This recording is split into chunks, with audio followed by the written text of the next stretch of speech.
Well, good evening, students. It is Sunday, September 29th, and we are doing another Mr. Rich Q&A. I do appreciate those of you that are here live for stopping by. I do have some questions from the students that I'm going to cover tonight. Plus, I've got some material also from problems that I've set up that I think we will have a chance to get to as well in both AP Precalc and AP Calc. And I think I've got some algebra too that we can go over. Anyways, what I want to do is I want to start off with some AP. So the first question that I want to get to is a problem that I will pull up here. Split, let me pull it up. So I'll do one AP Calc, and then we'll do an AP Precalc question right after that. Here it is. This comes from Unit 3. I believe this is from some practice problems in AP Classroom. It's maybe one of the more challenging ones in a set of about 18 or 19 problems from Unit 3 that involve the chain rule. And so if you're not an AP Calc student, this is going to seem like, but I don't know, maybe you could get something out of it. Here is the question. F and G are twice differentiable functions such that G of X is e to the f of X and G double prime, second derivative, is h of x times e to the f of x, and we need to find h of x. So don't forget, students, if you want to ask me a question, I think I already typed this in, but I'll type it in again. You can put it in directly into chat, or you can send it to askmrrich@gmail.com. Well, the first thing, since we're trying to find h of x, right, all of these answer choices are h of x. The only thing that tells me what h of x is that equation right there that involves the second derivative. So what I'm going to do is I'm going to solve that for h of x. So this is really just an algebra move to say, well, h of x must be the second derivative divided by e to the f of x. So based on that, apparently what they want me to do is they want me to take the second derivative using that definition of g of x and then stick it into the numerator of that function that I just created. I will start with g of x being equal to e to the f of x. And when I take the first derivative using the chain rule, the derivative of e to the f of x is itself, right? That is the really strange characteristic of the natural exponential function e to the x, is it's always in its own derivative. But it is itself times, though, the derivative of its exponent. That's by the chain rule. So that's the first derivative. But then when I go to take the second derivative, I have to now use the product rule because I've got the product of two functions. I got this function times this one. And as you know, the rule of taking the derivative of the product of two functions is derivative of the first times the second plus the first times derivative of the second. So I'm going to use that here. The derivative of the first part, e to the f of x, is once again itself times the derivative of the exponent times the second, which is f prime of x. So basically, I've got f prime of x squared. Plus, by the product rule, I'm now going to take the first, e to the f of x, times the derivative of the second, which is f double prime of x. Right, the derivative of the first derivative is the second derivative. So by the product rule, that is the second derivative of g. And notice it has a common factor of e to the f of x. So when I take this now, I'm going to take this function, g double prime of x, and I'm going to substitute it back into my definition of h of x. But at the same time that I do that, I'm going to factor out e to the f of x as a common factor, which leaves me f prime of x squared right here, plus the second derivative of f double prime of x, all over e to the f of x. And then you see very nicely that the e to the f of x's are going to cancel, and then I can see my answer right here. Okay, hope that helps to the student who submitted that. Now let's go to another one. I think I've got it here. Yeah, this comes from DeltaMath. This is a Precalc question. let me grab that. I need to do a screen grab on this. So let's go grab it and see if we can't do this one. Straight from good old DeltaMath. There it is. This says that Corey is standing in a stadium and has the option of running up a staircase or down a staircase for exercise. The function f of x equals 1/25 times the absolute value of 6x plus 5x will determine how many calories Corey will burn as he runs up x steps. So my function f of x is calories. X is the number of steps. Use a negative value x if he runs down the stairs. Huh, interesting. Okay. Find and interpret the given function values and determine an appropriate domain for the function. Wow, interesting. Oh, so they've given us three different scenarios. What does it mean, f of negative 45? Well, the negative 45 is representing the x. So that means that in this case, x is negative 45. Okay, first of all, they want us to evaluate what is the value of the function, sure.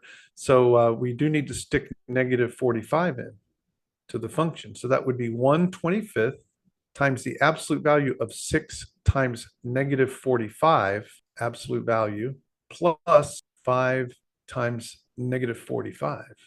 Very interesting. I guess since he's going, well, negative 45 means he's running down the stairs because that's what the negative value means. So I guess he's burning fewer calories on the way down, and this accounts for it. Okay. But anyways, so let's evaluate that. I'm going to get the TI-84 out, and we're just going to see what this number ends up being. So let's get out of that mode right there and see if we can't pull this down. All right, so let's do it. So I'm going to put a fraction in. Let me squeeze this a little bit so we get the whole thing on screen. 1/25, parentheses. Well, I know this is going to be a positive number. So, whoops, a daisy. Let's get rid of that. Come over here, do a parentheses. I'm going to do 6 times 45 because I know that's going to turn into a positive number. But then it is going to be minus 5 times 45. Okay, so that ends up being 9/5. Does that sound right? I think it does. Yeah. But anyways, as a decimal, that's going to be, let's get that as a decimal. Clear that. Let's do math, decimal, convert that to a decimal, 1.8. So I would say that that's 1.8. So that means then f of negative 45 means 1.8. So that means if he runs down, I assume that's a pull down for up or down. So he's running down 45 stairs. He's going to burn 1.8 calories. This interpretation, I'm not sure what that pull down is there.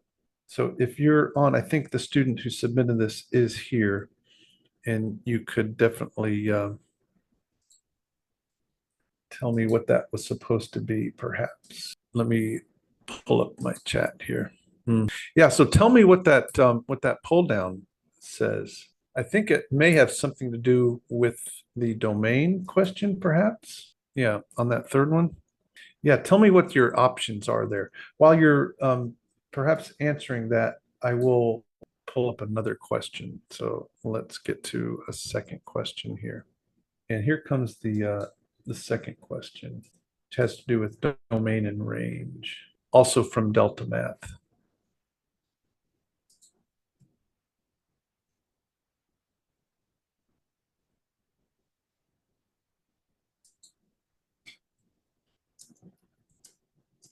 Okay, this one says the domain of the function f of x is negative 19 from negative 19 inclusive to 13 inclusive, and the range is negative infinity to 24.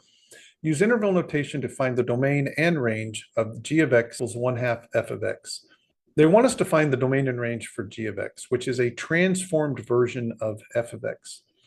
Well, it just so happens that if you multiply a function by a constant in the front, which we have done in this case 1/2, that 1/2 right there is what we would call a vertical dilation by a factor of 1/2.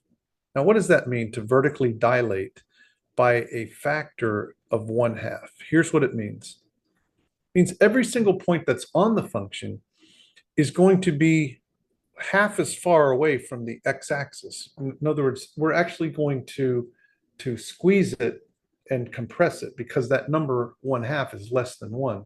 So it ends up being a compression, right? If that number in front of the f of x was, say, 2, it would be a vertical dilation by a factor of 2, which means every point on the function becomes twice as far away from the x-axis, all right?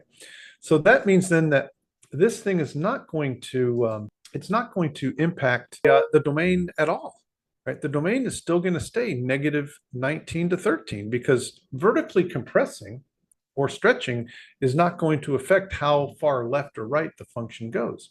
But what will happen is since it's going to negative infinity, it will still, so my domain is going in right here, but my range is still going to be from negative infinity, but wherever it was reaching as high at 24, it's only going to be half of that. So it's going to be 12. So this is going to be my new range right here. All right, so I see the response. So hopefully that helps answer that question there. And then on this one, the based on observation, but the options are all real numbers, non-negative real numbers between A and B, integers, whole numbers, positives. Wow. Okay. So steps are in integers, right? You can't climb presumably fractions of steps, although we do have a 1/25th out front. So yeah, let's see. Are all real numbers, non-negative real numbers? I will tell you this. I will look up that problem in DeltaMath and tell you this. I will tell you, do me this one favor, and then we're going to move on to something else. I want you to go into DeltaMath and in the chat, tell me what the name of that section is. Usually the problems have a name at the top. I don't think I saw that on here. Yeah, unless it's the same one, domain and range of transform functions. I think it may be something else, but I want to know what the name or the title is at the top. Put that into chat and I'll take a look at it right when I get off of the Q&A tonight. Okay, let's continue on. Let's jump back to, I'm going to do one more AP calculus problem. Okay, thank you. I got it. Okay, so let's go to another problem. All right, we can do this one. Here it is. We have a definition for f of x. It is a natural log, and they want us to evaluate it at 0. We have to take the derivative, evaluate it at 0. Let's talk about what the derivative of the natural log is. Okay, derivative of natural log. You probably first learned that the derivative of the natural log of x is 1 over x. Then we could use the chain rule and say, what is the derivative of natural log of u, right? Where u is a function of x. We'll use u quite a bit when we're dealing with the chain rule, and the u is the inner part. Well, when I take the derivative of the natural log of a function of x, it will be 1 over whatever that argument is inside the log. But then by the chain rule, I have to multiply it by the derivative of that inside part, or the argument of the logarithm. And so this means that it's really just u prime over u. Therefore, when you're taking the derivative of the natural log is going to go away. The denominator will be the original argument.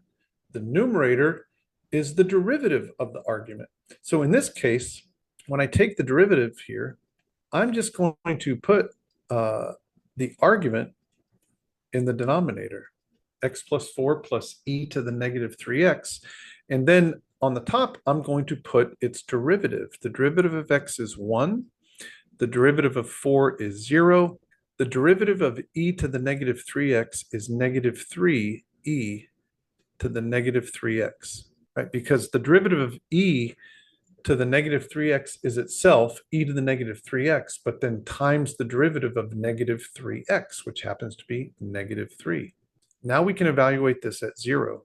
In the bottom, 0 plus 4 plus 1, because e to the 0 is going to be the number 1. In the top, I have 1 minus 3 times e to the 0, which is 1. So I have a negative 2 in the top, and I have a 5 in the bottom. Negative 2/5 is going to be my answer there. I hope that is helpful. for that problem. Okay. I want to talk a little bit about Precalc, AP Precalc. Most of you in Precalc are moving on to 1.12, which is transformation of functions. And what I want to do is I want to show you one of the first things that you're going to be doing with transformations of functions in AP Calc, AP Precalc rather. Now, what they do expect you to bring with you from your Algebra 2 is how to interpret transformations of functions. Let me get to an easier one to start off with and see if I've got one here. Well, yeah, that one is a little too easy, but I want to go to a graphing one.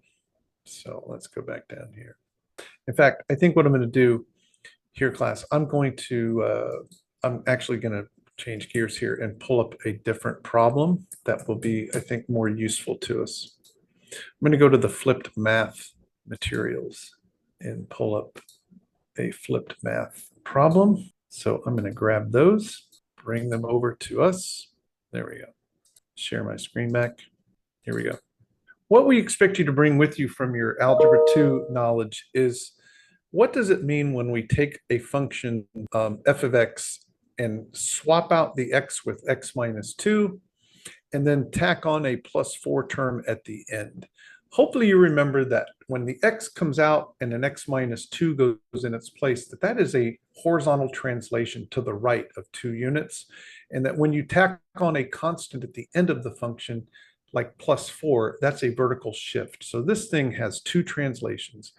This is left to translation right to, and it's the opposite of what you would think. You'd think like x minus 2 would be left to. No, it's right to up 4.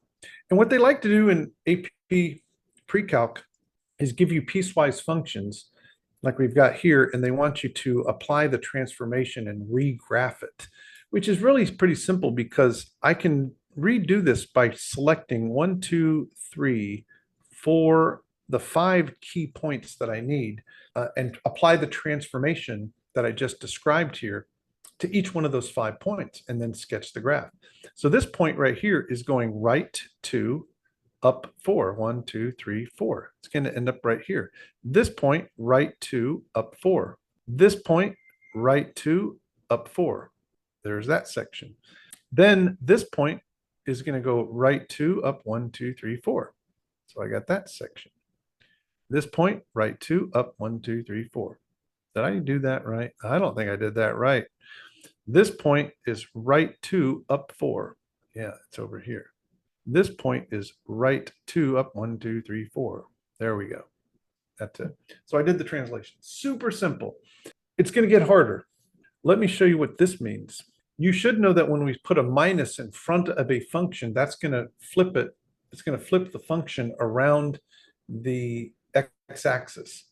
So what I'm going to do is I'm going to shift left 3. That's what x being replaced with x plus 3 means. I'm going to go left 3, and I'm going to reflect it across the x-axis. So this point right here, I'm going to do it to all of these points, all 5. I'm going to go left 3 and reflect. This point, left 3, reflect, it comes up here. This one, left 3, 1, 2, 3, reflect down here. So I have that segment right there. This point, I'm going to go left 3, 1, 2, 3, and flip it. But flipping it doesn't do anything because it's going to stay right where it was. And this point right here, left 3, 1, 2, 3, and flip it, comes down here. So it looks like we got this going on. And then this point right here is left 3, 1, 2, 3, and flip it, comes over there.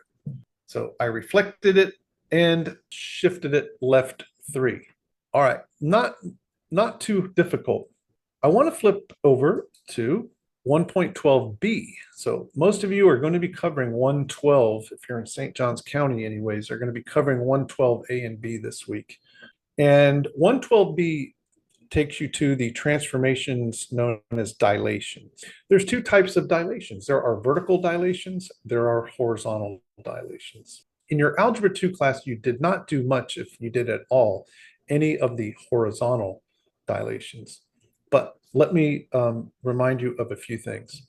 We are going to work these three problems here. Here is the transformation. There have been three transformations to f of x. First of all, when you swap x out for minus x, that's a reflection across the y-axis. So we are going to reflect here, not the x-axis, the y-axis. So if you take x out, replace it with negative x, you're basically flipping it around the y-axis. So all the positive x's become negative, negative x's flip around and become positive. So we're going to reflect across the y-axis. This right here is what we call a vertical dilation by a factor of 2. So it's a vertical dilation factor of 2. And then up 3, a vertical translation up by 3. Now, so we're going to apply that to all of the points right here. We'll start with this point. I'm going to reflect it across the y-axis, so it reflects over to 3, positive 3. I'm going to make it go twice as far away from the x-axis. That's what the 2 does. It says go twice as far as measured against the x-axis. So when I flip this over to right here at this dot, I need to vertically stretch it. So it's now down here at -6, but then I have to go up 3, so it puts me back here. This point is going to be reflected, so it comes over to 2. It has to get vertically stretched to be twice as far, so it would come down here to -4, but then it has to get shifted up by 3. It ends up here at -1. This point, reflect, stretch it a factor of 2 down to -6, and then bring it up 3. It's right here. So what we just did there is we created this portion. So you can see it did get reflected and it got stretched. Okay, right there. Let's go over to this point. Going to reflect it over here. Going to make it go twice as far, but then go up 3. 1, 2, 3. This point, reflect it over to 3. Stretch it by 2, but I can't stretch it by 2 because it has no distance between it and the x-axis, but all I can do is go up by 3. And that's what it would look like. Now let's check this. I think we've got answers down here.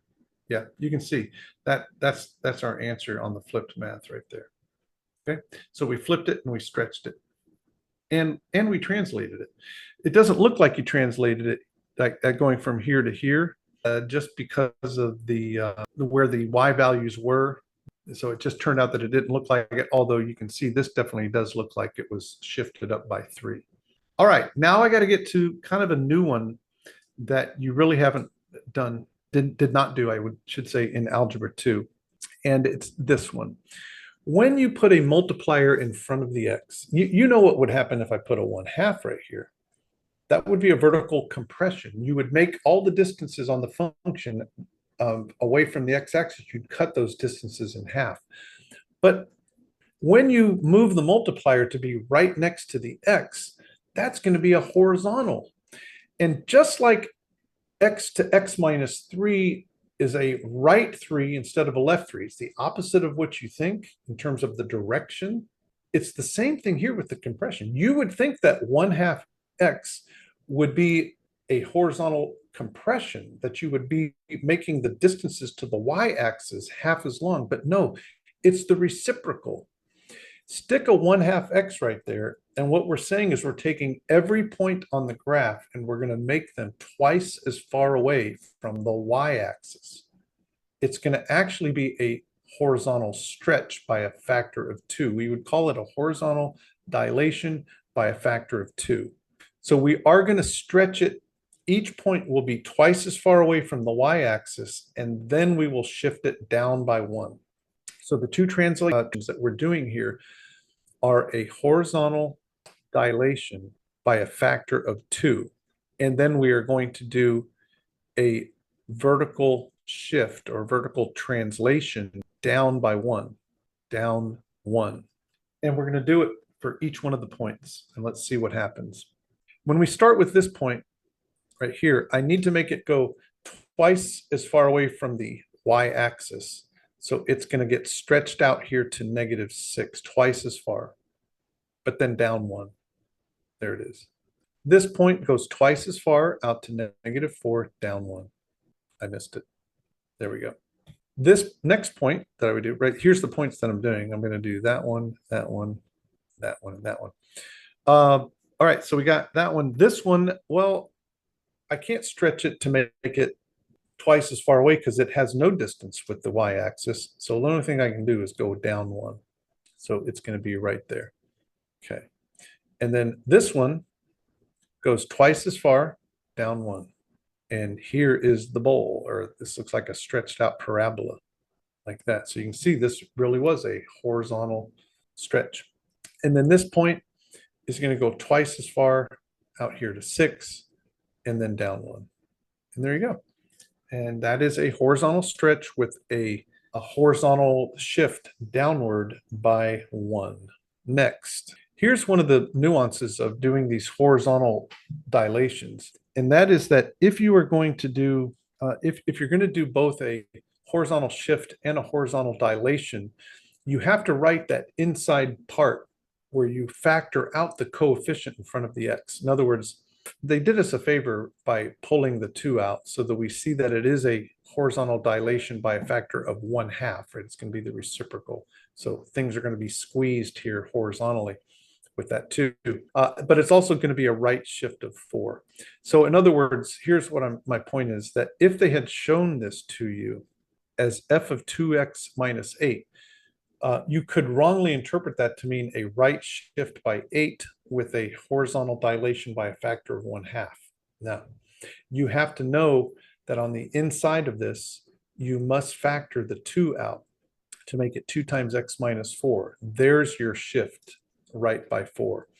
Now, what you have to be careful of, even if it's not an integer where you would not normally factor out the 2, right? Because you'd say, well, I really don't have a common factor because 2 and 5 don't have a common factor, but still, nonetheless, you would still have to say 2 times x minus 5/2 to understand that this really does mean a right shift by 5/2 with a horizontal dilation of a factor of 1/2.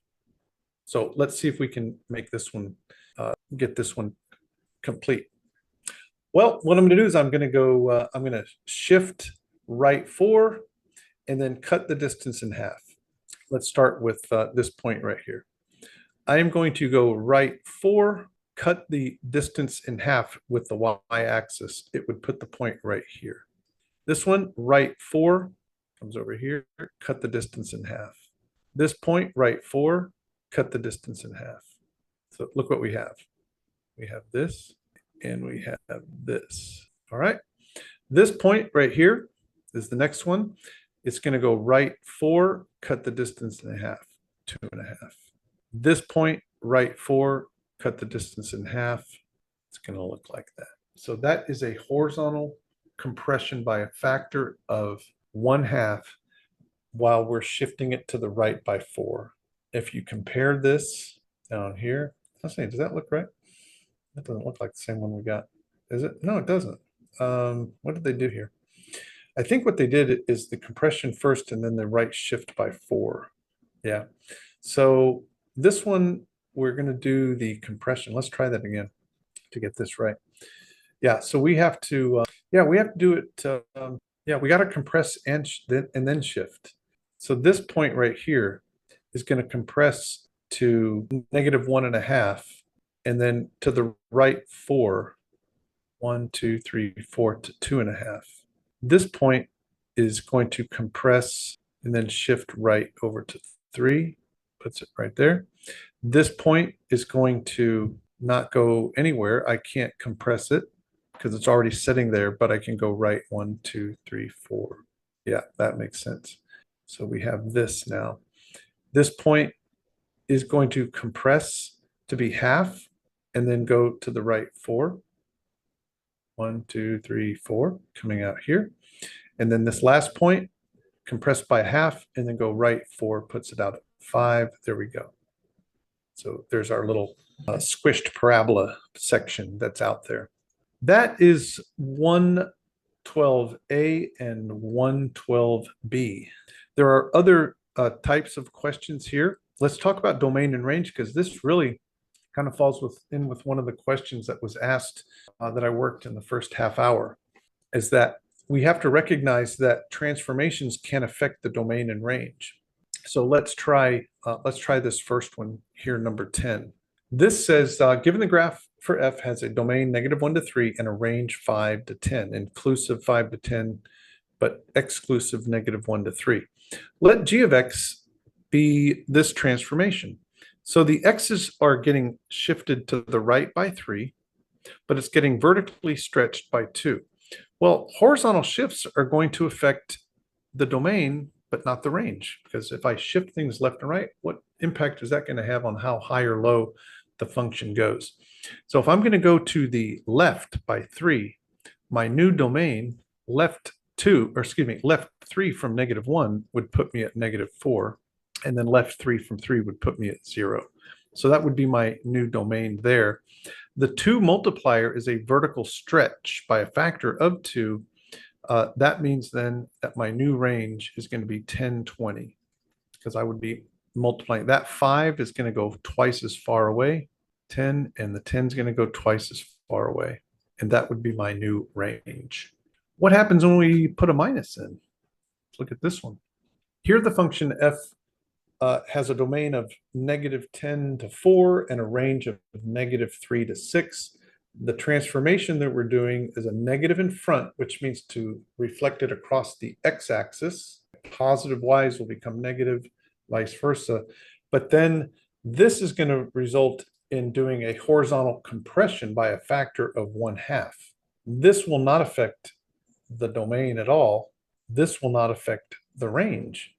So what's happening is that if we're going to reflect it across the x-axis, these values are going to change signs, because that lowest value of -3 now comes up and becomes the highest value of 3. So let's do the range here. The range is going to end up being then -6 to +3, because I'm reflecting, and that 6 will become negative, which means it's now going to be the lowest value. The lowest value of -3 becomes the highest value at 3. What is going to happen here is that my range is going to be cut in half. In other words, I was going all the way left, where I'd be 10 spaces to the left of the y-axis, but I need to cut that distance in half. So my domain is now going to be at -5, and 4 to the right gets cut in half. It's going to be 2. And so there's my new domain. That is the idea there, class, for because that is I lost my train of thought. But anyways, that is domain and range, where we do horizontal, vertical. It's okay. Anyways, we still have time, right? It's we've got about 15 minutes left. I think what I will do is another AP Calc problem, since I have a few of those here. Let's do this. Looks like a great one here. This looks like a product combined with a chain rule. There it is.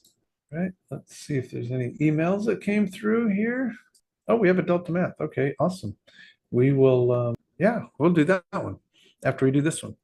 Excellent, excellent. Thank you for sending questions in. That makes it a little more interesting. So here we have an f of x, and we need to evaluate its derivative at x equals 2. Well, this is going to be definitely a product rule problem. There's my first function. There's my second one. F prime of x. The derivative of the first is 2 e to the 2x, because it's e to the 2x. It's in its own derivative, but I got to multiply by the derivative of its exponent, and that's by the chain rule. So there's the derivative of the first multiplied by the second, plus the first times the derivative of the second, which would just be a 3x squared. The derivative of 1 is 0. So now we can evaluate this at the value of 2.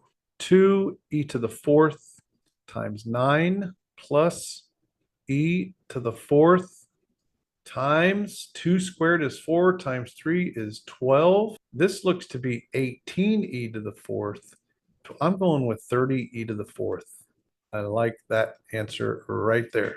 All right, next, I have a DeltaMath question. Here it comes. This says, graph the equation shown below by transforming the given graph of the parent function.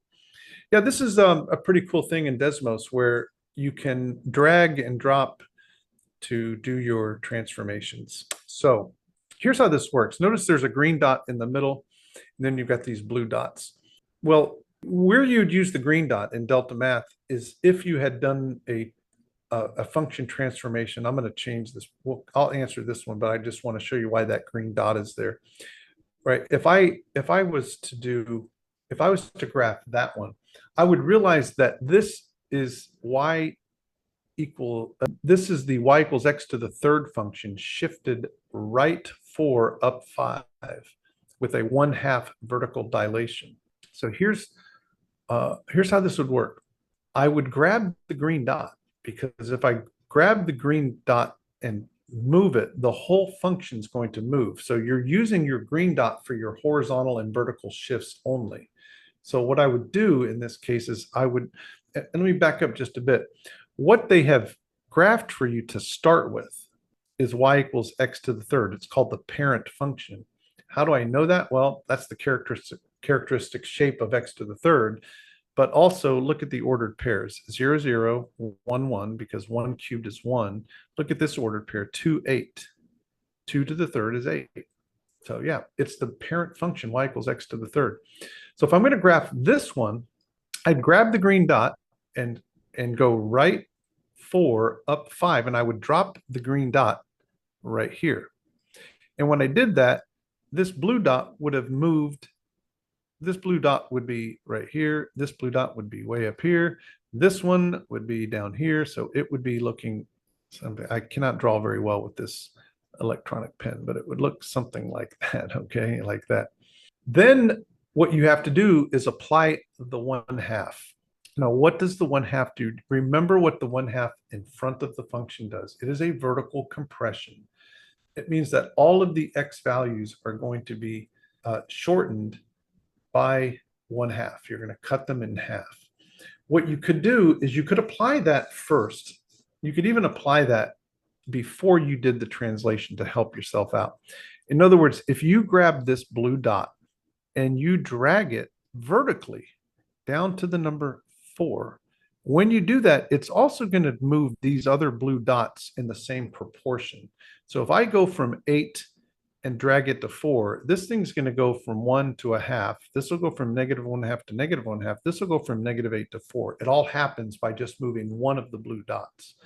Then you could move this thing to the right 4 up 5. Okay, back to the actual question, okay? There's only one translation here, or I should say one transformation, and that is a vertical compression by 1/2. It requires you to do one thing. Grab one of the blue dots and cut its distance to the x-axis in half. The easiest one to do that for is the 8. You're going to take the 8 and drag it horizontally straight along the line x equals 2 and drop it right here, and you've got your answer. That's effectively squeezing it, vertically compressing it, vertically dilating it by a factor of 1/2. All right, I hope that helps. That's how that works. But these are really good exercises to get a good feel for these translations. But it does require you a little bit of effort to learn learn how those tools work there, and can be a little bit aggravating. I think we have time for another calc. All right, I'm going to try one more calc problem. I think we have time. There it is. Selected values of the increasing function h and its derivative h prime are shown in the table below. Oh, yes, I remember this one. Okay. This one requires you to know something that you probably don't remember from Algebra 2. Anyway, so I've got h, but they're saying that h of g of x is equal to x for all x. What's the value of g prime of 7? Here's the thing that you probably don't recognize, and that would, unless your teacher was showing this to you, pointing it out, which your teacher will, because in unit 3, you are going to be covering what's called the derivatives of inverse functions. One of the things that you will learn is how to find the derivative of an inverse of a function without actually finding the inverse function, if that makes any sense. Sometimes finding inverse functions are quite difficult. So we want to be able to have a function and get a value of its derivative, we want to get a value for the derivative of its inverse function. That's what this is behind this. But what you have to recognize here is if that statement is true, if h of g of x is equal to x, that tells you that h and g are inverse functions. Right? This is one of the things from Algebra 2. They are what we call inverse functions. One of the tests that they required you to run is they would give you an f and a g of x function, and they would require you to do the composition of the two functions to prove that you got an answer of x. They did it probably like this. They use this notation, f composition g. If f composition g is equal to x and g composition f of x is equal to x, then that proves that the two functions are inverse functions of each other. So they're just showing you here that, hey, just so you know, h and g are inverses of each other. Now, why do we care that they're inverses? Well, that's going to be needed for the solution here, because take a look at this ordered pair right here. For h of x, it turns out that there's an ordered pair 3, 7 on that function. Well, guess what?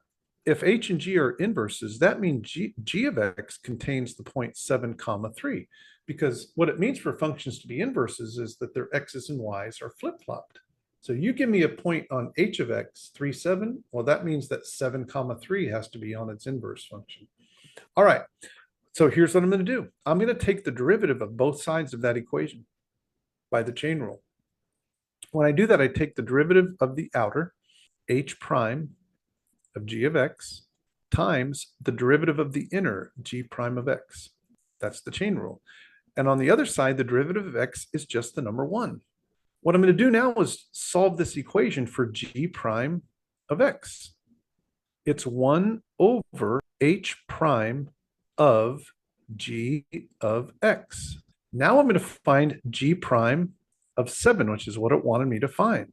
That's 1 over h prime of g of 7. And this is where you would get stuck, because you'd say, well, they didn't tell me what g of 7 was. They didn't give me enough information to solve the problem. Where do I go get g of 7? I get g of 7 by recognizing that its inverse function is h of x. So if 3, 7 is on h of x, 7, 3 is on g of x. So you can see right here, g of 7 is the number 3. This is 1 over h prime of 3. What is h prime of 3? It's 5. It's 1/5. And there's our answer. That takes us right to 9 o'clock. And did you all stay with me, or did you all leave? I don't know. Let's see. How many people stayed with me? All right, you both stayed with me the whole time. Thank you so much. I do appreciate you being here and submitting your questions. I hope it was helpful to you. Come back again next week, and we will do another Mr. Rich Q&A at 8 o'clock on Sunday, and it'll be October when we meet again. Have a great week, everybody, and I will see you next time. Bye.